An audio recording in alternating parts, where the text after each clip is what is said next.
in the parish. So we were talking about possible diocesan leadership, how that would help you. And so the idea is to form what we call a parish core community or core team. So I'll probably go with the shortened version, core team, that you would form in the parish. Now, you heard Nancy talking even about how that comes together.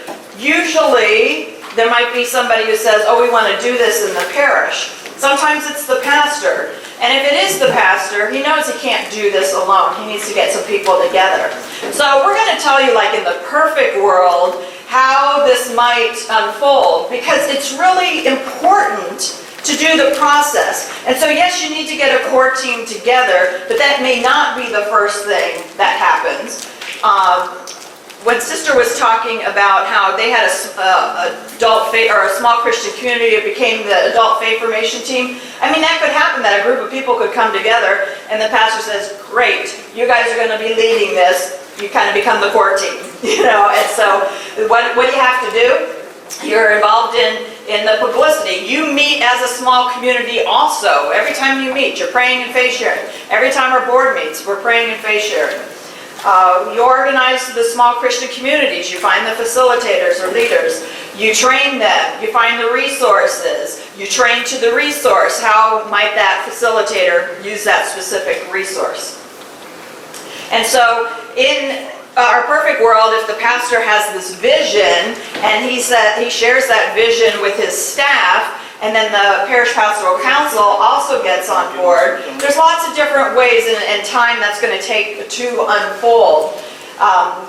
You know, if the pastor or a staff member has this great vision, or maybe somebody brought that vision to them, you really got to discuss, you know, what is this? What are small Christian communities? So maybe they're going to call the diocesan office to come help. Maybe they have a lot of resources. Maybe somebody was in a small community before, moved into the area. Somehow they're going to be sharing all of that. And this may not be just a one-time thing or just a few meetings, but even down the road might come together to relook at all of that. So how can we have some kind of a vision that we can share together? You know, what would be the benefit for the different groups in our parish, the different ministries? What would be the benefit for like youth ministry, all of us working in youth ministry, all the catechists? And so you get everybody together, talk about that, study. What else can we find out? Maybe there's a neighboring parish that has done this. Can we bring them in to explain what they've been doing and what kind of a vision that we want for ourselves? And then, you know, the DVDs, we have so much access online now that it might be little YouTube videos of people sharing. We hope to be part of adding to what might be on YouTube to help educate people about different pieces of small Christian community. So the more you find out, how does this add to our understanding? And then talking to the different parish ministries and organizations and groups. There might be some existing small communities. For example, in my parish we have a new pastor. And so we're kind of relooking at things, and we don't have a core team in place right now. He doesn't necessarily have that vision of small Christian communities. So we're hoping to get to a point then when he would call on the people who are in small community to say, okay, tell me what's happening, what's the experience, how are you forming, what kind of support do you need? And then we move with that. But also then going to the different ministries, a sister was talking about, like the choir. See, in my perfect world, I was once in choir, but I haven't been invited to be in choir lately. But when I was a child, I was in choir. Well, you know, somebody's got to carry the assembly, you know. And I sing loud, not well, okay? That's the point. And so when I was in choir, I remember things that we did. So I don't really know. You guys are, you know, you probably got some professional choir people out here. But in my perfect world, it would be that they would come to, let's say, their session, their practice on Thursday, and they would be looking at the readings for the coming Sunday. And then they would be, picking out if they didn't have a resource, what attracts me? What words are really sticking out for me here? What am I having trouble with? And sharing in small community, what words, what phrases stick out for them? What is God saying to me in all three readings? Heavy emphasis on the gospel though. And then, saying, gosh, what music comes to my mind when I read this scripture, And then have people do that. Now, the choir director might have the whole repertoire. Of course they do. What's going to be played next week. But because of that sharing, maybe at the 7:30 Mass, we're going to use this song. At 9 o'clock, there's a little different culture at that 9 o'clock Mass. Maybe this would really fit in there. But can you imagine, I'm picturing then the choir as they're singing the song, so they might only be at one Mass, but maybe they gave information how to best engage the communities at the other Masses, right? And so they're all singing, and I'm just imagining how Sister Donna heard that, claim for Christ, and this gentleman over here, claim for Christ, how that penetrated them. I'm imagining them being penetrated once again by the words in that music and how well it fits to what's in those readings. So much so that the whole congregation, when they leave, have really been transformed. I often hear music directors say, after hearing Father's homily, I switched up a song, because there was something else that fit into that better. But I'm imagining, boy, how the choir members, their lives, how they can be community too. And who says that a choir can't go out and feed the homeless? They can do that too. So incorporating the different aspects and showing that to the different ministries. What do you think about this? You gotta go baby steps. But what do you think about this? How do you think this would fit into our plan as a parish? And then develop that direction. Do we have ongoing small Christian communities already? How do we keep those going? What if we incorporate the ministries, the ministerial small communities? What if different organizations incorporate the aspects, prayer, faith sharing, mutual support, learning, mission? What if they incorporated that without it? Well, actually it would affect their agenda. They might get things done quicker in some of the meetings, and it might be more pointed on what the mission of the church is. And, finance council, different things like that. What if they incorporate that? What could that do for us if that is a part of our community? And so we want to challenge those small Christian communities as well as any kind of reflection groups that are already happening. Can you be a part of this? You don't have to join another small Christian community. Bloom where you're planted. How can we do this right where we are and make a difference? And so what we did this morning, our faith sharing this morning, is an example of something, 15, 20 minutes, that you could do anywhere. Actually, we're hoping that prayer service we used this morning that incorporated faith sharing, that you would go take that and make copies and use it at any kind of meeting that you're doing. It's particularly kind of fall decorations on there, but do what you need to do. Change it to Advent decorations, whatever. Use that over and over if you want to talk about community specifically. Use it wherever, please do. That's what it's all about. Okay? And then we want to make that plan. We want to make a timeline. We need to do some strategic planning. Sister Donna has some great resources that we're going to show you just of what she has done in her own parish as far as planning. Because the thing that we could really fall into is, oh my gosh, next week we need to sign people up for small community. What do we need to do?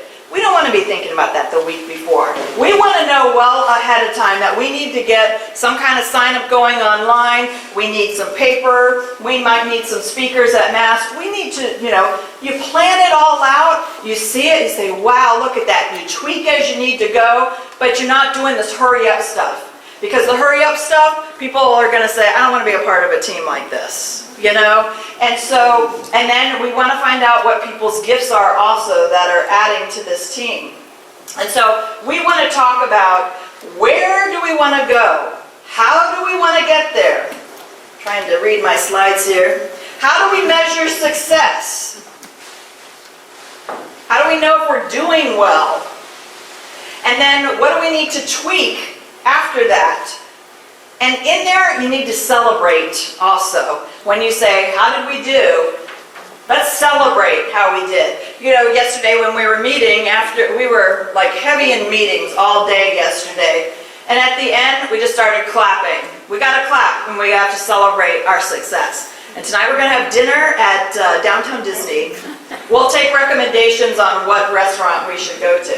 But, you know, we have to celebrate those successes. And we got to work, plan, where do we want to go? How are we going to get there? What does it look like when we measure that? Because a lot of times people say, oh, in ministry we really can't measure. Yeah, you can. You can measure people saying, I want to sign up for, beyond the 6 weeks or for the next season. That says something if they want to sign up. And in your plan, you're going to get them signing up well before that season comes. At the end of the last season, they're going to be signing up for the next season. And so when you form that parish core community or that core team, what are you looking for? Hey, there's not one individual out there except maybe Jesus Christ himself who has all of these qualities. But these are some of the things you're thinking about when you're looking for people on the team. In our perfect world, the pastor would be on there. Or at least somebody from the parish staff. May not happen, but you want to try for that. Okay? At least somebody that has great connections to the parish, because these communities and this core community are attached to the parish. They're not some floating group out there. Okay? We're talking today about small Christian communities in our parishes. Okay? So organized, faith-filled. Everybody doesn't have to be organized, but please have somebody on there who has that gift, okay? And then you need some people who are kind of like, listen, we need to go out for ice cream right now, so let's just stop what we're doing and do that, okay? And you need people like that. Hey, I also am good at calendaring and all that. But creative, enthusiastic people. Those who are really good, at pulling team members together. People who can plan, who have experience in that, and people that need to learn how to do that, because they're going to keep things balanced for us. And then they also have to provide materials. They have to find our facilitators. They have to be training them, resources, picking out what's going to happen. Always communicating with the parish pastoral council, communicating with the pastor, with the parish staff. Remember, this is not just one activity among many. This is really a way of structuring our parishes, being a community of many small communities. How do we relate to other ministries, other faith sharing that's happening? Think about what's happening in the RCIA process. Sometimes in parishes, people that are preparing to be baptized might be affiliated with an intentional small Christian community. It just so happened I was in a small Christian community where there was somebody who said, well, I'm joining this small Christian community because I'm not Catholic, but my in-laws want me to become Catholic. And so the 90-year-old couple in our group says, that's no reason to become Catholic. And she said, so this was like my first step. I joined a small Christian community. Sure enough, like 2 years later, she decides she wants to become Catholic. So our whole small community kind of sponsors her, but she picked one person individually to walk with her and attend different sessions and retreats and all that. But we all helped to bring her in.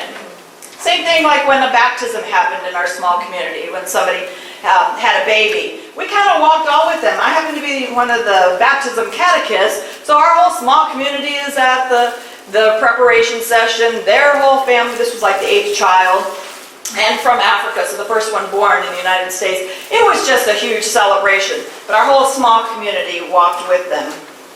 So here's one sample. This is from St. Rose of Lima, Short Hills, New Jersey, Sister Donna's Parish. And this is a sample sign-up card that they have. You see on the left side, this is for Advent. They're going to be meeting 3 weeks in Advent. Now, they're not just signing up people, at the end of November for this. They're signing up now, maybe even before. And so outlined on there is when they're meeting, when the different groups are. So that's 1, 2, 3, 4, 5, 6, 7, 8, 9 possible small Christian communities. If you had 8 in each one of those small communities, 72 people faith sharing during Advent. Wouldn't that be life-changing in our parishes? We're celebrating Advent intentionally. Those are just, and that's just some of what the parish is doing. Those are their intentional small Christian communities. All you have to do is circle and put a 1 and 2 by your first and second choice, fill out the information at the bottom, and then you'll be put into a small Christian community. I like the visual on that. You know, sometimes it'll say, you know, yes, I want to be in the morning or afternoon or whatever. The times have already been picked. Sometimes she'll have who the facilitator is of those small communities listed also. So if that helps you make your choice when you want to get in. So it's not maybe just time, it's also who's leading that group. And then here's another one. This is for Lent, and this is for next Lent. She's already got it all together here. And so there's even more small Christian communities. Now the location yet is not on this one, but that's a work in process, you know. And so, and then she may have facilitators matched up with those. You don't necessarily have to put who the facilitator is, but if you want to, that's great. And so but you know when it begins, when it ends. Boy, I have a visual of, yes, this is a time slot that could fit in 1, 2, 3, because you have more choices. So 3 choices. St. Thomas More Parish, this is Camden, I believe. Yes, in the Camden Diocese. I think this is really nice. This is something that they would give their facilitators. Welcome back from the summer. Here's what's happening this fall for facilitators. They're doing a commissioning service. They're having a covered dish. When are sign-ups for the fall season? And then they're also doing a facilitator breakfast in December for a time of prayer and faith sharing. So an Advent activity to support, for pastoral care for their facilitators. Really like that. Boy, come back from summer, you know your entire thing, this is what you're doing. And this is what the core team then provides for their facilitators. Kind of work they do. And then I'm not going to go through each one of these, but what I want to point out to you, here is the entire timeline that Sister Donna has for her parish. What is important is what's at the top. Date. What's the project? What's needed? When do we need to prepare it by? And who is going to do that? It's just great pastoral planning, core team planning materials. And so she's got the entire year. And so all those things are down. And so as you're going through the year, you're thinking, oh, we forgot to put this in here, so you put it in there. So next year you remember that. But it also helps, it's a good tool to help you evaluate because you see what you have done all year. And then just update it as needed. And so as you go from season to season or month to month, year round, you're going to see, wow, this is all fitting together. This is not something that, okay, let's do Advent right now. Hurry up. Take the time. Sister Nancy spoke a lot about take the time that's needed to make the process, you know, build it up, build a firm foundation. And it just goes on until the end. So then you get that visual. You saw this before when Sister Donna was presenting. Here's all the opportunities we have to connect faith and life in our parish. This is great. How does this fit in? The core community knows about all of these, meeting all of these, giving them materials as they need. How are things going? How is faith and life connecting in your ministry, in your intentional small Christian community, in your seasonal group, in your organization? And this is the first Sunday of Lent. This is can be a bulletin insert, but it's everything to faith share on the first Sunday of Lent. And at the bottom it says, you can still join one of these groups. Now I'm seeing that and I say, boy, if that was in my bulletin and we were meeting like on Sunday, let's say it's all parents whose kids are in religious ed on Sunday morning, they could all go over to Coffee and Donuts, sit at a table. This was in the bulletin, so we have it right with us, and we can just start faith sharing together. You could put little table tents on tables at coffee and donuts. What stuck out for me at Mass? Where did I see God in my life this week? What am I going to do differently this week because of what I experienced last week or at Mass? Simple questions to get people faith sharing at coffee and donuts or any kind of potluck in the parish. And then another sign-up form.